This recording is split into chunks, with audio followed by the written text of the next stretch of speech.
It's been an agonising 2 months for football fans around the world. This was supposed to be the World Cup year, but instead of a crazy summer of world-class football, watching the greatest footballing nations duke it out until we eventually get a winner. It was probably going to be the last summer where we would see Cristiano Ronaldo and Lionel Messi feature for their national teams on the World Cup stage. But instead of a thrilling summer tournament, we got what was probably the shortest season break in recent history. With clubs starting the new season early, their pre-season starting even earlier, with a World Cup break looming in the background. With this in mind, in today's video we're going to be focusing on the Premier League and how well the big teams are likely to do this year. Hi guys and welcome to Football Talk, where we bring you the latest developments from Europe's major leagues, the biggest transfer news, club strategies for the upcoming season, and the latest rumours around the game's biggest stars. Like and subscribe for more content like this if you enjoyed the video. So, who are our picks for this year's top 6? And we all know how it goes with videos like this. How dare you not select our favourite team as the champions? Well, here's what we're going to say, people. Today's picks are all about how teams are likely to fare this season. What sort of new signings did they make? How well do we think those signings fit into the team's systems? Did any important players leave? How much cover do teams have if the first 11s are very strong? How many players will each team have in the World Cup, and so on? And with all these considerations in mind, who do we at Football Talk think will make the top 6 this year? At number 6, it's going to be Manchester United. Yes, before we get all the rants of, it's Ten Hag's year, there's a certain Cristiano Ronaldo in the squad, there's no way they're going to be 6th. Here's why we think United will finish 6th though. First of all, Erik Ten Hag has only had one pre-season with United, and given how the Frankie de Jong and Anthony saga has turned out, we can safely bet that he has not made the signings he needed. Plus, with the uncertainty around Ronaldo's future, whom Ten Hag has assumed would be a crucial leader in the dressing room, we can safely say that Ronaldo's attitude has not helped him so far. Ronaldo missed all but 45 minutes of just one pre-season friendly game. He refused to show up to training until weeks later when he arrived with his agent. He hasn't given enough time to his body to prepare for the season. Even if he is very fit, he's not exactly match fit. Additionally, with the Ronaldo uncertainty and the incomplete transfer plans, it would not entirely be fair to expect Ten Hag to achieve too much in just his first season at the club. Lisandro Martinez and Christian Eriksen are the only notable additions to the squad, but to be very honest, they don't improve the team a whole lot. Martinez is still untested in the Premier League, but could be a very good centre-back who is crucial to Ten Hag's system. How much better is he in comparison to United captain Harry Maguire or Champions League winner Raphael Varane? Arguably, he's on a very similar level and could at best just improve the competition for places at United, with Lindelof and Bailey still present and waiting in the back. Eriksen is a very similar player to both Donny van de Beek and Bruno Fernandes, which gives time to rest their Portuguese superstar. But how big of an upgrade are they on the Portuguese midfielder? Not a whole lot. So why doesn't United finish higher? Well, Ten Hag's abilities and coaching are good enough to make United better than West Ham and Leicester this season. But given the improvements at the other clubs and the clear lack of support for Ten Hag in this particular transfer window, it's safe to assume that United will not be the complete product just yet. United will need time to buy into Ten Hag's ideas and start implementing them. Ten Hag will also need a few transfer windows to get the right pieces he wants to make the team stronger. At number 5, it's going to be Chelsea Football Club. Yes, the Champions League winners from just 2 years ago will not make it into the top 4 this season, even though that sounds like a horrible thing for Chelsea fans who have become accustomed to silverware each year. Chelsea will finish 5th this season despite the additions of proven talents like Raheem Sterling, Marc Cucurella and Kalidou Koulibaly. There are plenty of reasons to be excited as a Chelsea fan, and don't put a few good cup runs beyond them. They could prove to be lethal in the Champions League, the FA Cup and the EFL Cup, but success in the league will be harder to come by. For a few reasons, but firstly, the departures of Andreas Christensen and Antonio Rudiger cannot be understated here. As of this moment, Chelsea only have Kalidou Koulibaly as a genuine world centre-back. Thiago Silva and Cesar Azpilicueta are aging and not the players they once were. Chalobah is good, but nowhere near good enough just yet. They may have added Cucurella to partner Reece James on the opposite flank, but Ben Chilwell, who's just recovered from injury, is just as good, if not better than Cucurella. So Tuchel's move for him seems even more confusing. In midfield, there's an aging Kante who has not been as good as he was just 2 years ago with recurring injury problems.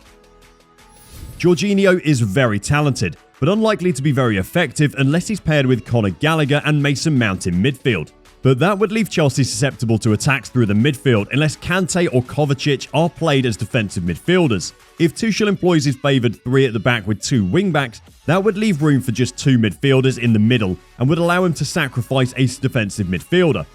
In attack, Sterling is the only genuine goal threat that Chelsea possess.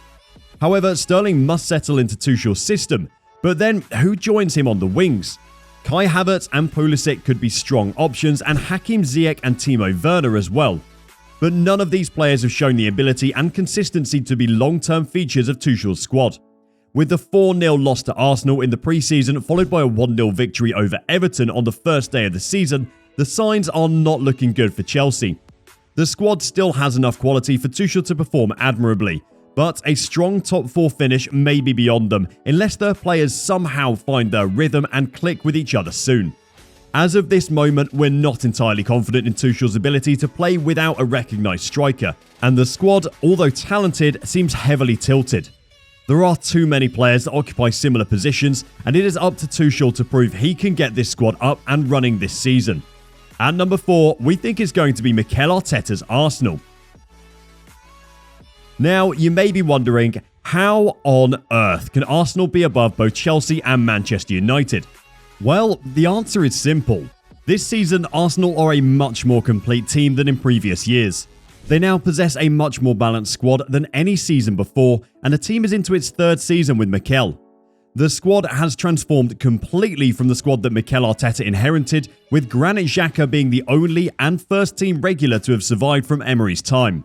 All the other players have changed, from the strikers to the wingers, the defenders, and even the keeper following the departure of Bernd Leno. Simply put, Arsenal have a very strong defence with the addition of William Saliba. They have 3 very good centre-backs in addition to Rob Holding, who is now on the bench. In previous years, the concern was usually the drop-off between the first team and the reserves, so the moment Arsenal had to play without their first team, you would be worried about a loss regardless of the opposition they faced. The addition of Zinchenko means that Arsenal can now be calm in case the first-choice left-back, Kieran Tierney, is injured, something that was unthinkable before.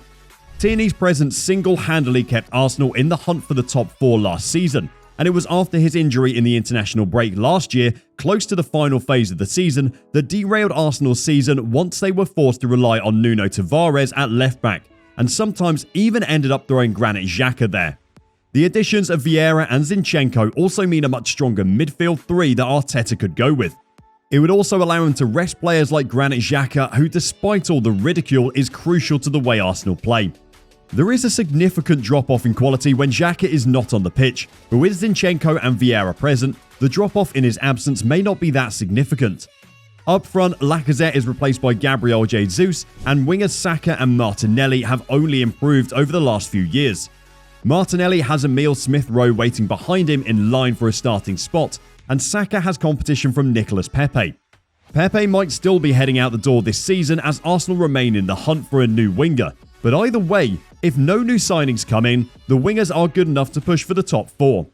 Unlike the previous season where most of the goal-scoring burden was put on their young shoulders, this year it'll be up to Jesus to finish the chances Arteta's side creates, allowing Saka and Martinelli to play with a bit more freedom. Will not be surprised at all if Arsenal make it to the Champions League this year. At number 3, it's going to be Tottenham Hotspur. Yes, eat your hearts out, Chelsea and Arsenal fans, but Spurs are finishing above them both this season. Tottenham have been steadily improving under Conte, and this season expect them to be even stronger than they were last year. With Son and Harry Kane leading the attack, you can easily say that Tottenham have the strongest front line in the entire league. Harry Kane is the best out-and-out striker playing in the league right now, and Son Heung-min is on the same level as Mo Salah and Raheem Sterling, arguably even better in some moments. Dejan Kulusevski is a genuine threat and is only improving every year. Lucas Moura and Richarlison are also a part of Tottenham's front line this season, and they could prove key to Tottenham's success this season. Furthermore, under the coaching brilliance of Antonio Conte and the shrewd additions of Basuma, Perisic and Lenglet to add to a squad already filled with talent, we can expect Tottenham to outperform many teams this year. Conte is known to be a manager that is not afraid to let his thoughts be known to the media, from his opinions on management to a club's transfer policies. Conte relies on support from the club and is incredibly ambitious, getting frustrated should things not go his way, but so far he seems very happy with the business Tottenham have conducted over the summer. He has made it clear that he does not expect to close the gap on Manchester City and Liverpool just yet, because those are two clubs that have been stable for a while under the leadership of the same coach and have had years to improve steadily as a squad. Conte, however, expects Spurs to remain competitive, and after the £100 million spent this season, he is confident that Spurs are a lot closer to those two clubs this season than they were before.